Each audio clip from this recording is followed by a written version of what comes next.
Well, Walldogs Festival, big picture, is a couple of hundred artists come from all over the country and some places in the world to one city a year and paint multiple murals, usually a dozen or more. They're all strangers to the town, but the town has been prepared to host them. They're fed and housed and supported by the locals. And over the course of 4 days, in our case, 16 murals appeared.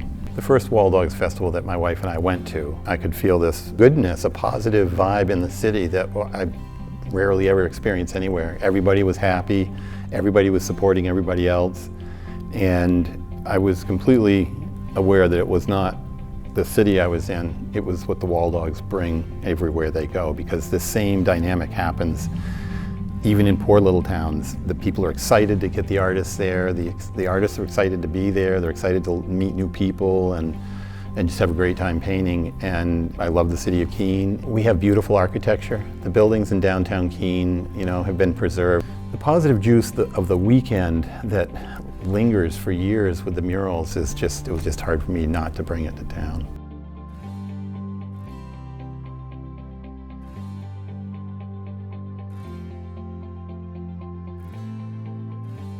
I was given a number of subjects. I chose land conservation because my daughter works for Idaho Conservation League in Boise. It was planned for her, and then just the subject matter looked interesting to me as well. I was sent some reference, and then the inspiration just happens. When you look at photos of a community, and I haven't been to New Hampshire before this, but I could see the beauty and the character of this community and their surroundings. So it wasn't too hard to come up with a design. And I also wanted it to have a real historic flair to it. We've become a family, a family of artists. And it's fun reconnecting with all these beautiful people. I can't attend them every year, but whenever I can, I do.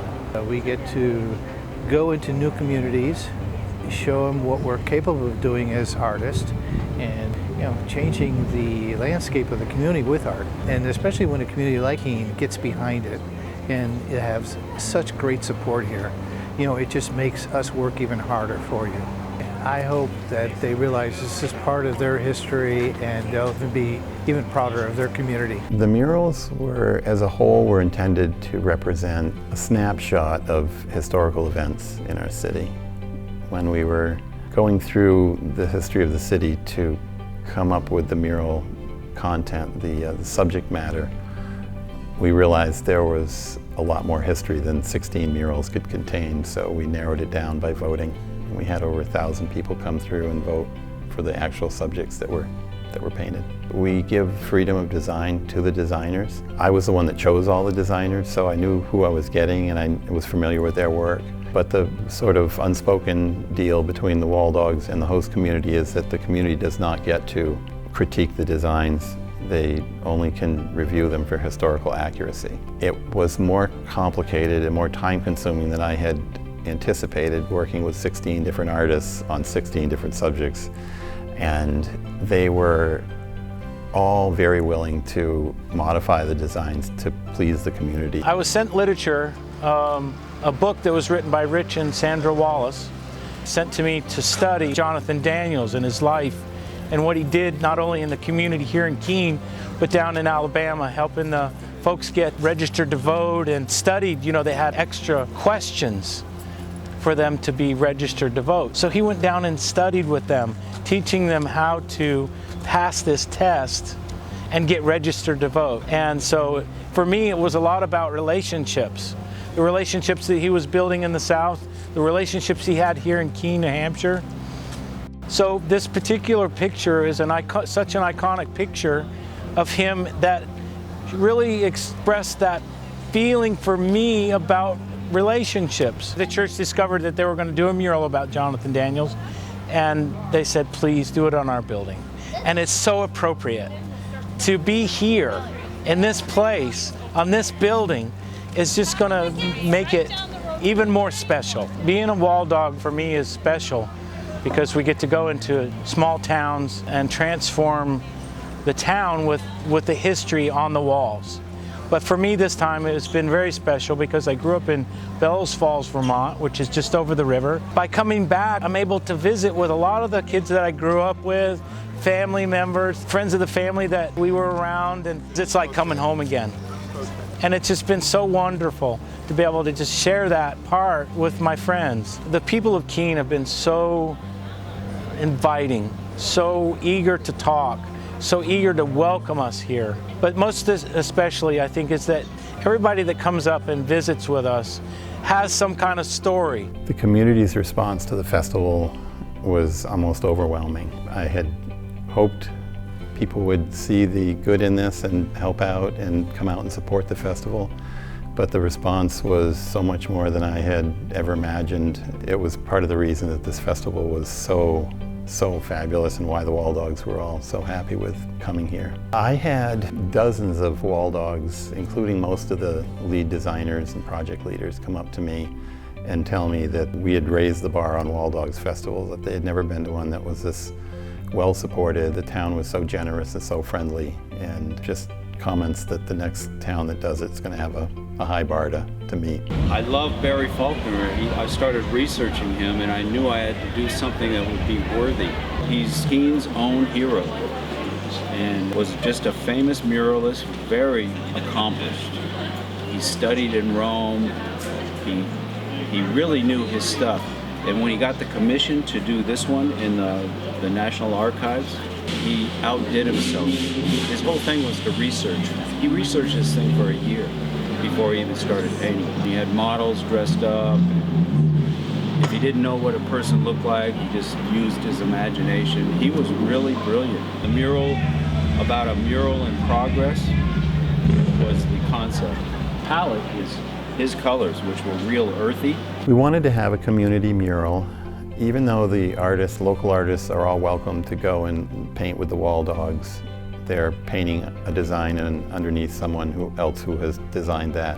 And we wanted to have at least one mural that was truly the creation of community artists and community people. It was done by people from ages of 3 to 80. This is the community, local artists working on something together. So my work generally sort of satirizes New England culture. So there's a lot of plaid, a lot of hunting themes, a lot of like outdoor gardening, a lot of sort of rural kind of characters, like in a Rockwellian way, but then at the same time a little bit tongue-in-cheek. I wanted to do a community garden. We don't have one in town, but I thought it would be kind of fun to imagine what that would look like, and at the same time kind of adding a little bit of my sense of humor to it. So to the Red Sox scarecrow. The young kids have been really good. Everybody's really eager, you know, to the point where it's almost hard to like switch into a new group because everyone's really intent on kind of finishing the little part that they started, so that's really nice. We wanted to be a part of Keene history and we decided to come down and help Molly, who is our teacher at our school, so we wanted to support her and this great project. I've been working with the events committee for over a year actually, and it's been a long process. I've been, you know, throwing these fundraisers and kind of like this great big build up to getting them here. So it's like now that it's here, it's just like kind of a relief. It's nice to have them all here. It's nice to see the work that we've been, you know, all the progress we've made all year long actually kind of come to fruition. It's been amazing. They're wonderful people too. I've met some really great people from all over the world. Subject I picked was Clarence DeMar, and I read the story and the information that was sent to me on him, and I thought he was pretty amazing individual. I like the fact that the doctors told him that he wasn't allowed to run for health reasons, and the next day he's out running and then running to Boston 80 miles. I thought that was pretty impressive. So made for a good research material. And I also like that, you know, how many bronze medals can you win? You know, 7. That's pretty an amazing feat. So I was happy to have him as my subject matter. I wanted to focus in on the main focal point of the image I had, was him, the runner, and, you know, kind of getting through the line and being the first one out, and then lay it out. I'm a sign maker, So I pretty much lay anything out like a sign.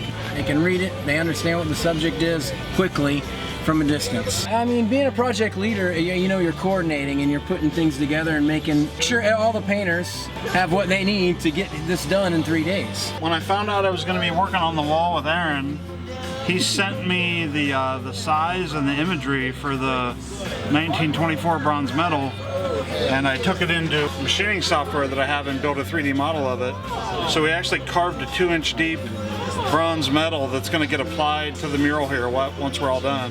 The Abenaki mural had a little hiccup on the content, and we were not able to complete it during the festival, but we had the good fortune of a couple of local artists that volunteered to help paint, met the designers, did some work on the wall, gained their confidence, and were left with instructions and color schemes and permission to complete the mural. The local artists met with the Abenakis. The new artwork was approved and everybody was happy with it in the end. And it took her roughly 3 weeks to get it done, but it's beautiful now. The large image is my mother. She was born in 1931. She was born in Keene. She went to high school here. She graduated here. And she was born to the Sadekis family. There are historical records from the 1600s that mention this family name. So we originated here. But then, after King Philip's War, Native people were prosecuted at that point. They were hunted down, they were killed. And so a lot of Native people from this area in Massachusetts moved to Canada, to Quebec, to what was called a mission village. We think of it as a refugee village. So my family ended up at Odenak, and they were there for many, many generations. And then my great-grandfather married my great-grandmother. They decided to come to the United States. So literally, they packed their children and all the household goods that they could fit into a canoe. And they came down the Connecticut River. The smaller image is a picture of my grandmother when she was young, holding the baby, who is my mother. The young girl is my Aunt Claudia, who was my mother's older sister. Overall, the town welcomed them, and my great-grandmother didn't speak English, but she was what's called an Indian doctor. She used herbs and she helped people, and so a lot of poor people here used my great-grandmother as kind of a doctor. She delivered babies and stuff like that. My great-aunt Margaret had the hat store around the corner here on West Street, the millinery store. My great-aunt Agnes worked for one of the local stores as a bookkeeper. We were very much a part of the community. My hope is that the Walldogs Festival will help to change the overall feeling and vibe in the city, to liven up downtown, to beautify things, to draw attention to the beautiful buildings we have, and to be a turning point for the citizens of the city to start thinking of their city in more positive terms.